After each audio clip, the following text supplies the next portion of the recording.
Hey everyone, Pastor Adam here, and this is not a sermon, it's just a thought. Every day, unless you are fasting, you eat and drink. You give sustenance to your body.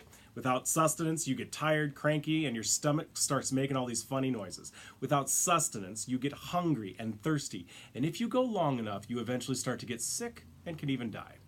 Same is true with your spirit. All of us need sustenance, ways to regularly replenish our spirit. Even Jesus, he went to church, he sang songs, he got some alone time with God, he read, he enjoyed his Father's creation by going for long walks and heading up the mountaintop and even to the lake. He played with children and he hugged them and he blessed them. And here's one for you. He enjoyed a good party with non-religious people. Enjoyed it so much so that he got a reputation for being a drunkard and a glutton and hanging out with immoral people. Jesus, on a regular and consistent basis, replenished his spirit. But we don't do this, do we? We drain all of our emotional and spiritual resources until we have nothing left. We go and we go and we go and we wonder why we're so tired and cranky at the end of our day or our week. Let me give you an example.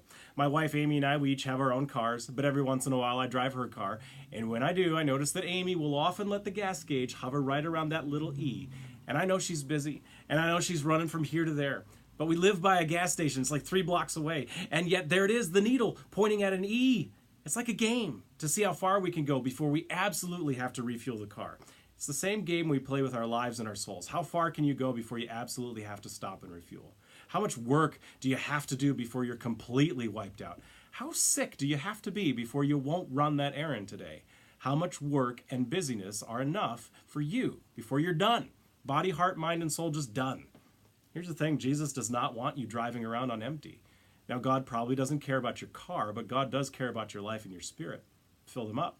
Sustain them with good things. Take time to replenish, refresh, and refuel. And then go out and build the kingdom. Peace.